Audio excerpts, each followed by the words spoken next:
te adorar. Foi que eu nasci, quero viver para te servir. Usa minha vida como instrumento de louvor pra te honrar e demonstrar o meu amor por ti.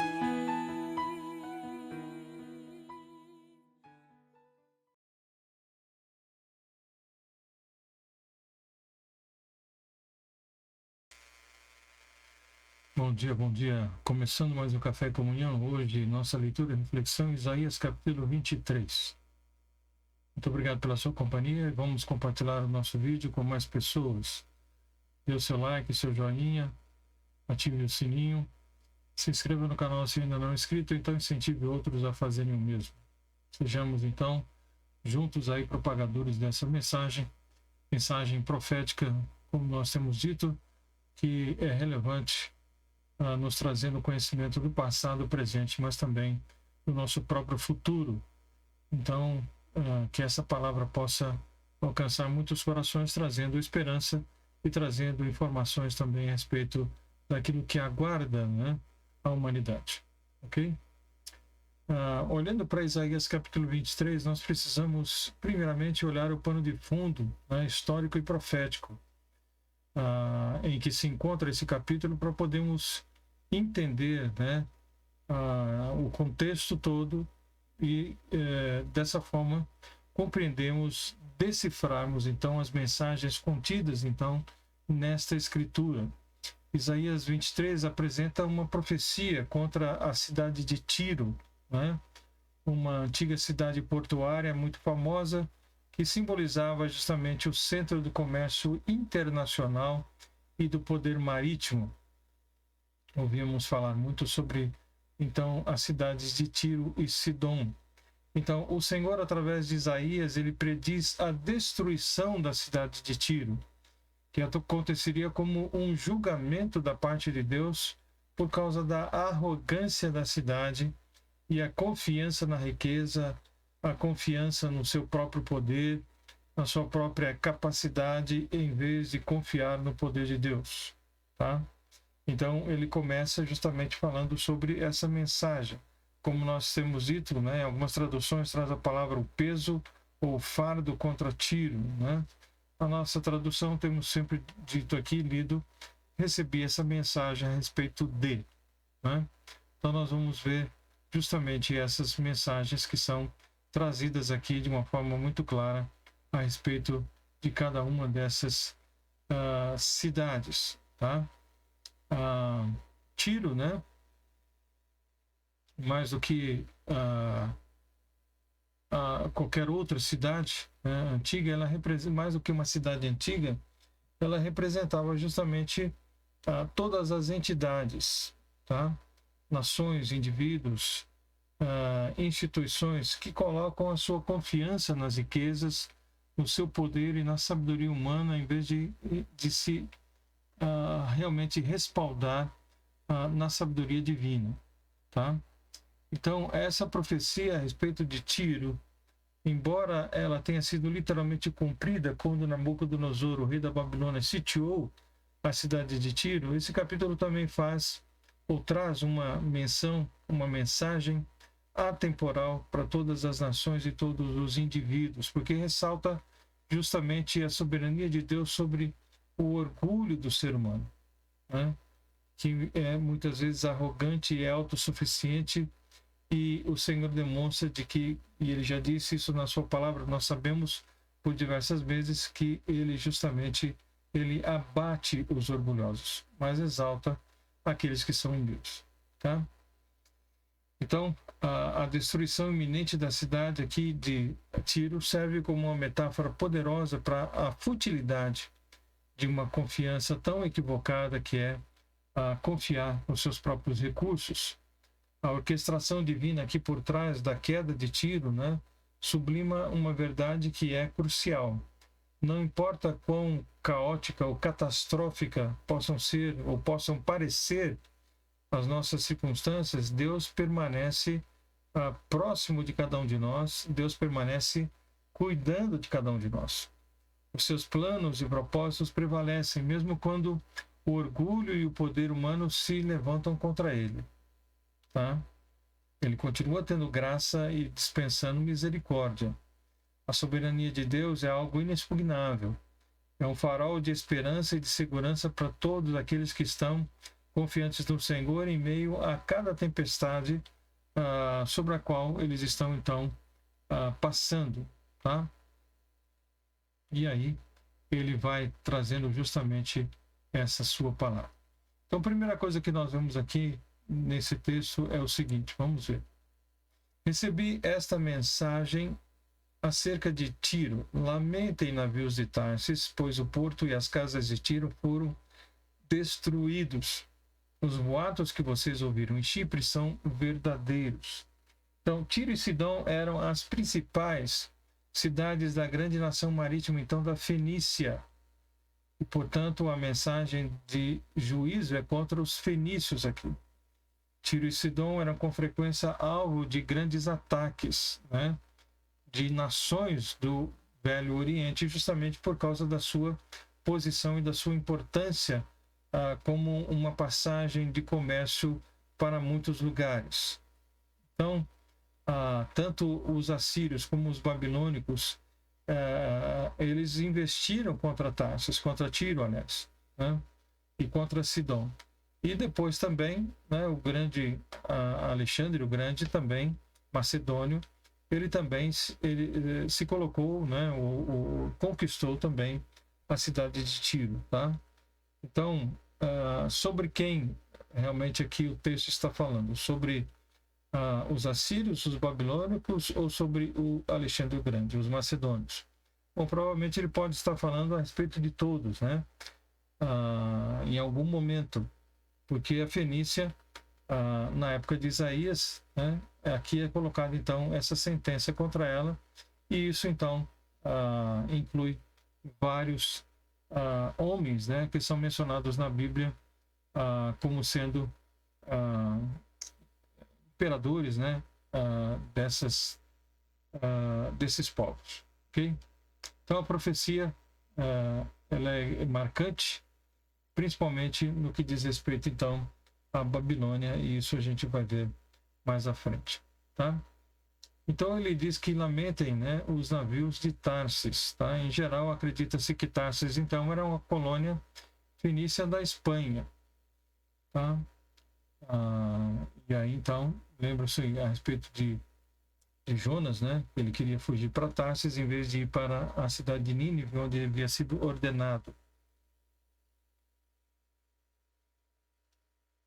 Então ele queria ir por um lugar justamente oposto a Nínive. Então a profecia de Isaías retrata os grandes navios de Tarsis que eram carregados então de riquezas, navegando então pelo Mediterrâneo, né, até o porto de origem em Tiro, tá? Os quais, como antes de ali chegarem, ficam sabendo então que a cidade foi conquistada. Então, de Tiro partiam navios para Tarsis e vice-versa. Tá? Então, os navios ancoravam justamente ali. Ele menciona também sobre a questão de Chipre, né, que estaria justamente nessa escala de viagem da Espanha até Tiro. Tá? Então, está no caminho e é mencionado justamente a questão de Chipre, que ficava ali na Grécia. Ok? Chorem em silêncio, moradores do litoral e comerciantes de Sidom, seus negociantes atravessam o mar. Né? Então, Sidom aqui com frequência representa toda a Fenícia. Nós temos então as cidades de Tiro e Sidom, as duas grandes cidades em importância.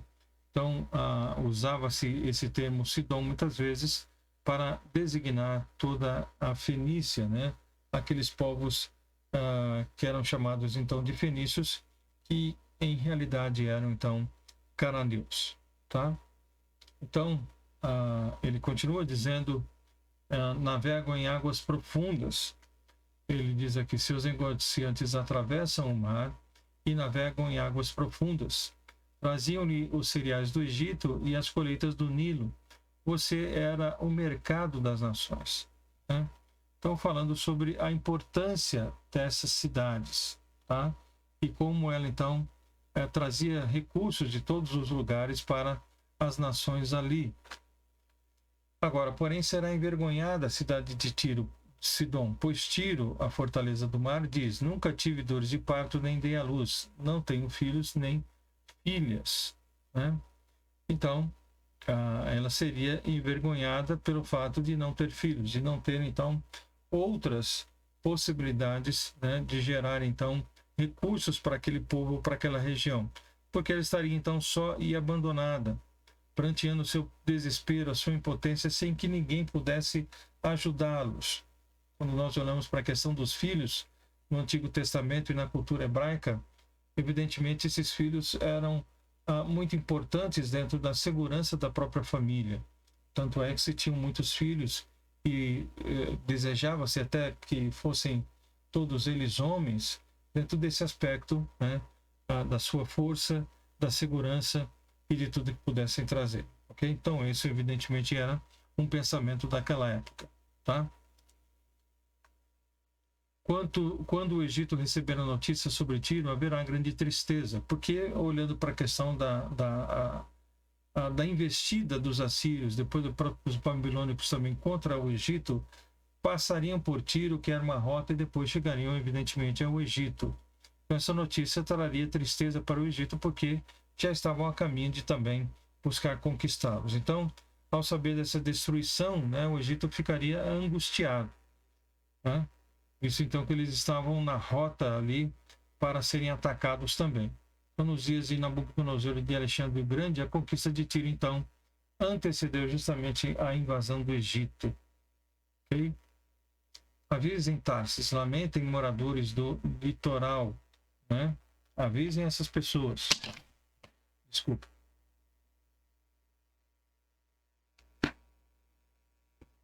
Perdão. Então, a destruição de Tiro traria, então, angústia a toda a costa da Fenícia, né? E as outras áreas que dependiam também do comércio fenício. Então, por isso, eles iriam, evidentemente, todos lamentarem essa situação. Essas ruínas são tudo que resta de sua cidade antes tão alegre? Como foi longa a sua história? Quantos colonizadores enviaram para lugares distantes, né? Então, havia colônias espalhadas, fenícias espalhadas pela margem do Mediterrâneo ali, né? E que chegavam em lugares distantes, e fala sobre a alegria, então, desse povo em função, né, do seu progresso, da sua riqueza, tá? E que agora eles também falam sobre esse comércio, esses colonizadores chegando a lugares tão distantes, né, levando as suas mercadorias, mas que agora tudo isso, então, terminaria. Quem trouxe essa calamidade sobre Tiro, a grande fundadora de reinos? Seus comerciantes eram todos príncipes, seus negociantes eram os nobres da terra, né? Então, quem trouxe, né? Quem é responsável por toda essa humilhação que é trazida aqui para a cidade de Tiro, né? E coloca aqui como pessoas muito importantes, colocando os comerciantes como príncipes, né? Os negociantes como nobres da terra. Então, falando sobre a importância e a riqueza de todos eles, né? O seu nível social diante de outras pessoas. Mas ele diz: quem é que trouxe toda essa calamidade para essas pessoas, para esse povo? Aí ele responde: o Senhor dos Exércitos fez isso para acabar com seu orgulho, para rebaixar os nobres da terra. Então Isaías responde à pergunta do versículo 8. Tiro era uma cidade arrogante, né? E aí então Deus vai intervir nessa arrogância. Se achavam muita coisa, né? E Deus então coloca a sua mão sobre eles, trazendo humilhação e vergonha, reduzindo realmente a nada, né? A grande causa de destruição, e demonstrando dessa forma então que esse orgulho de nada adiantou, de nada pôde ajudá-los na hora de serem realmente livrados, tá? Então a destruição de Tiro seria uma demonstração a todos, né, de como o Senhor humilha o orgulho e a arrogância das pessoas, do ser humano, né? Ele não aceita, em hipótese alguma, esse tipo de atitude. Venham, habitantes de Tarsis, percorram a terra como faz o Nilo, pois Tiro está indefesa. Tá? Então, a terra aqui é mencionada como Tarsis, né? Habitantes de Tarsis, né? Percorrendo a terra, então, como faz o Nilo, falando sobre aquele rio que envolvia tantos lugares, tantas terras, né? Porque Tiro estava indefesa. Tá? Então, eles deixariam a sua cidade como um rio, né, que transborda e irão, então, para onde puderem, porque a sua cidade já não mais existiria. Não há mais quem restrinja, não há mais quem possa defendê-los, porque eles estão indefesos. Tá? Então, eles devem sair dali e ir para onde quiserem, porque Tiro será desolada. Tá? Então, depois da queda de Tiro, as colônias fenícias dependeriam de si mesmas. Então, de onde elas tirariam seus recursos? Tá? Então, isso seria uma grande calamidade. O Senhor estendeu a mão sobre o mar e sacudiu os reinos da terra. Pronunciou-se contra a Fenícia e ordenou que suas fortalezas fossem destruídas. Então, Deus estava turbando o mundo todo, né? Cumprindo assim a sua vontade sobre as nações, porque ele tem poder e domínio sobre as nações.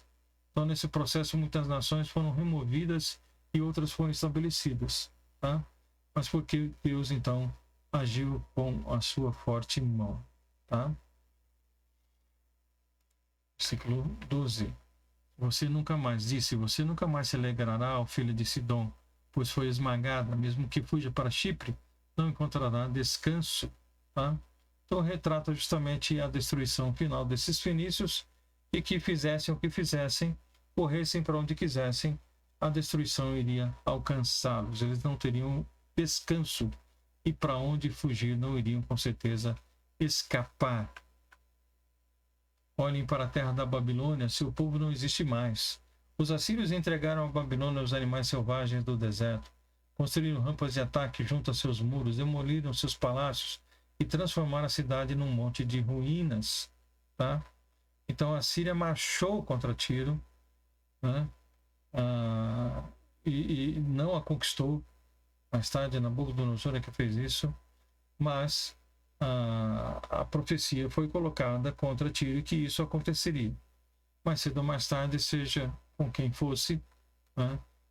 Essa cidade seria destruída como realmente foi. Lamentem navios de Tarso, pois seu porto será destruído. Então, mais uma vez, ele menciona aqui, né, que essa fortaleza ficaria em ruínas. Durante 70 anos, o tempo da vida de um rei, Tiro ficará esquecido. Então, ele usa aqui também, como falou a respeito de Judá, né, que ficaria cativo na Babilônia por 70 anos, ele fala aqui a respeito de 70 anos que a cidade de Tiro ficaria então esquecida. Depois disso, porém, a cidade voltará à vida, como na canção sobre a prostituta. Tá? Então, ele fala aí justamente sobre esse momento em que ela seria restaurada, mas não completamente, porque viveria como uma prostituta, dependendo então de outros para poder sobreviver. Tá? Então, essa é a ideia que se traz a respeito desse assunto, né, ou dessa cidade. Mas ela voltaria a ser habitada. Pegue a harpa e ande pelas ruas, ó prostituta esquecida. Cante uma doce melodia e entoe suas canções para que voltem a lembrar-se de você. Né? Então, era aqui mencionado dessa forma, né? Como uma prostituta, como uma meretriz, dependendo da sua tradução. Então, Tiro desejava supremacia comercial, mas ficaria, né? Faria qualquer coisa pelo lucro, como uma prostituta também faria. Então, quanto a isso, por isso ela é mencionada aqui como uma prostituta, tá? Que se vendeu para obter ganhos, e ela se venderia para quem quer que fosse, para poder obter ganhos e ter um pouco de paz e não fosse totalmente destruído. Então ela recorreria mais uma vez aos seus ardis, às suas artimanhas, né, às suas estratégias para poder seduzir quem quer que fosse que estivesse próximo deles ali, tá? Depois de 70 anos, o Senhor fará Tiro renascer. Contudo, não será diferente do que era antes. Voltará a ser prostituta de todos os reinos do mundo, né? Então, as suas relações ilícitas iriam mantê-la, né? Mas honra, direito e justiça seriam esquecidas com toda certeza para a obtenção de lucro, tá? Então, tanto eles como a Babilônia e outras nações acabavam vivendo dessa forma, né? Se prostituindo para poder então se manter, tá? Era essa então a ideia, né? Se vendendo ou se envolvendo com injustiça, com corrupção, pervertendo o direito para que pudesse então se manter e sobreviver, ok? Não havia então mais a sua liberdade para viverem realmente da forma que quisesse. No final, porém, seu lucro será entregue ao Senhor. Suas riquezas não serão acumuladas, mas proverão comida farta e roupas finas para os servos do Senhor. Então, antes de uma análise, tudo o que eles tinham seriam usados então para os servos de Deus, tá? Para os remanescentes de todas as nações e até mesmo deles ali também. Mas todo o seu lucro, todo o seu ganho, suas riquezas, então, elas seriam revertidas para os servos do Senhor. Porque o Senhor, então, em última instância, ele tem o controle e é dono de todas as coisas, tá? Então, apesar dos seus ardis, Tiro não continuaria, então, para sempre enganando e defraudando as pessoas e corrompendo as pessoas, mas ela cairia, né? E Jerusalém ficaria de pé. Apesar de todo o seu distanciamento de Deus, Deus restauraria aquele povo e ela permaneceria de pé, como realmente permaneceu, ok? Então é isso que nós temos aqui no capítulo 23 de Isaías. Espero que algo de positivo tenha ficado na sua mente, no seu coração, em relação a esse texto. Que Deus possa abençoar o seu dia e que nós possamos realmente, olhando para essa palavra do Senhor, nos lembrarmos sempre de que o Senhor tem que ser a nossa força, a nossa fortaleza, porque sem Ele nós não conseguimos nada, né? Tiro, Sidom, cidades ricas, cidades então que eram arrogantes, prepotentes, imaginando que nunca sofreriam dano algum. Até durante o tempo foram aliados de Israel. Muitas coisas foram trazidas de Tiro e Sidom para o templo em Jerusalém.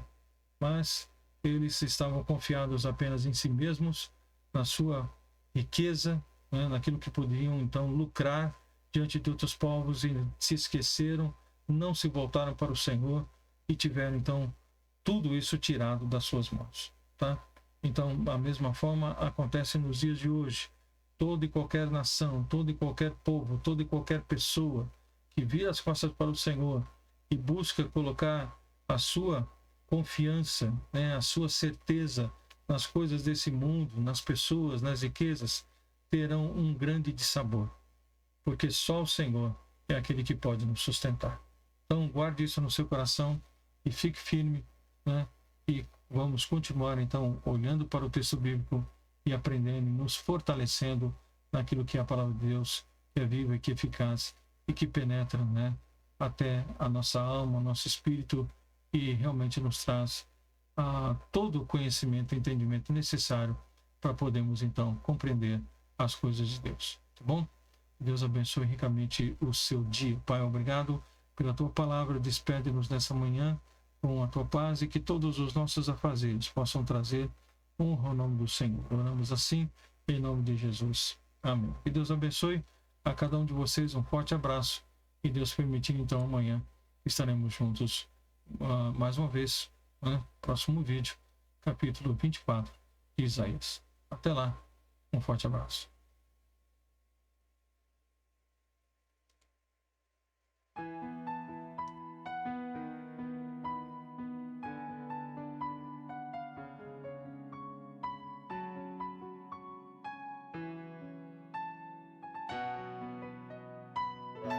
Pra te adorar, foi que